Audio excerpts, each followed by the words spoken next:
To any young person, a single pimple or blemish is enough to throw them into a state of frustration and distress.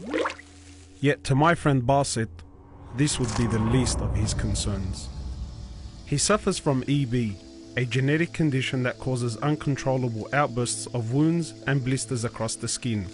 His skin in turn struggles to repair itself, and he is thus left covered in open wounds across his body.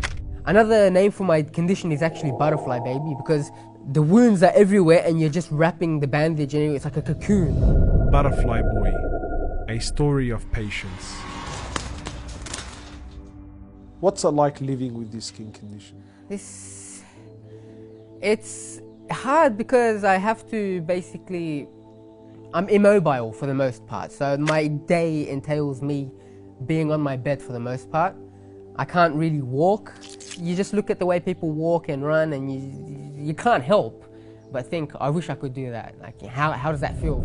As difficult as this was all to hear, the treatment process Basit goes through is another tribulation in and of itself.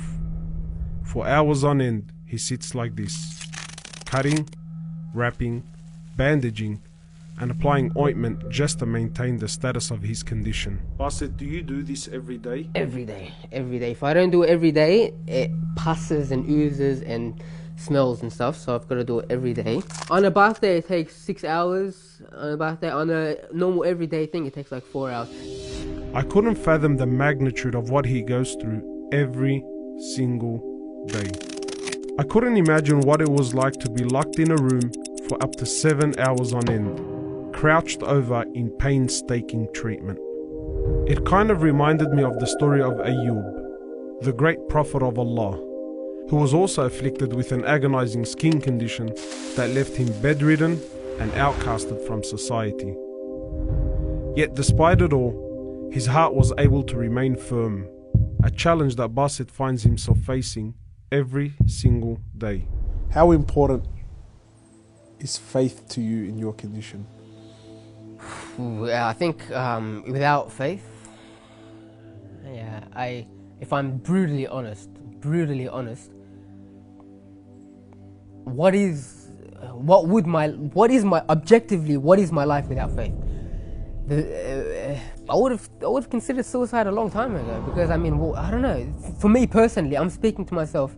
It's just all of going through all of this pain, the day by day, going through these hours of just hardship and pain and suffering, and seeing others like suffer because of you as well, to a certain extent. And what's the point? If there's no faith, what's the point? If at the end there's nothing there, what's the point? Islam gives meaning and purpose to his suffering like nothing else could. It was simple: stay patient today and attain Allah's pleasure tomorrow. When I hear about the mercy of Allah subhanahu wa ta'ala, when I hear about His promise, the thought of being able to be with Him, persevering and struggling to be with Him, like faith, it's something that's so easy for me to reconcile with as well. It's like, this is not our utopia. Persevere, have some sabr, and inshallah, in the day of judgment, inshallah, we'll see the fruits of our labor. This gives me purpose. The perseverance Basit shows is nothing short of inspiring. He understands that life is a test, and he's in a race to stay steadfast until the very end. 2 years ago, Basit's older brother Milad preceded him in this race and sadly passed away. Like Basit, Milad also suffered from EB, but in his case, it was much worse. And how was that like to lose your brother? It's really hard in that sense when you lose a part of you. Not having him around, that support, I learned so much from him. I think a lot of my ability to tolerate and my strength comes from seeing him being so much worse than I am. When I would think of how much he would suffer and struggle, and like, it's just, Allah subhanahu wa ta'ala chose both of us.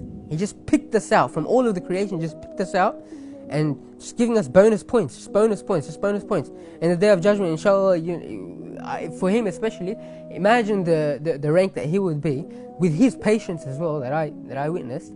So like, when I go to his grave and I see that, it's just, I think to myself, instead of me weeping for him being gone, like he's weeping for us still chained into this struggle. Throughout his tribulation, Basit has managed to stay firm, not only staying patient spiritually, but also in his daily affairs.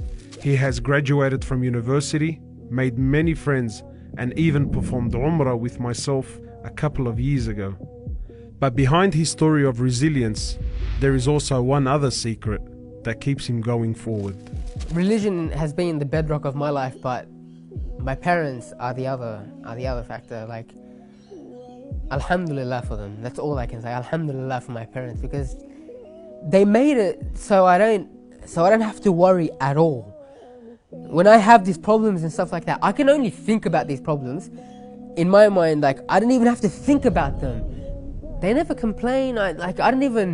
It's so normal. They make it so normal. That normalcy is something that I'm so grateful for them. If you could give them one thing, what would it be? I pray for my parents. I pray for my parents all the time. Like, Firdaus al-A'la, if they could get Firdaus, if they could go to Jannah, more than anything, for me, for them to reunite in Jannah, more than anything, like, for us to reunite in Jannah. Because for me, deep down, I feel like this is a test, and I can feel that this is a test. And I thank Allah subhanahu wa ta'ala for making me feel that it's a test. The real life, when I will actually wake up with my family, inshallah, is in the next life. Can't forget that. I can't forget that. Basit's story is truly a modern example of patience that we can all admire and learn from. I ask Allah to raise Basit amongst the patient, to make him of those whom He loves, and of course, those who are rewarded in abundance.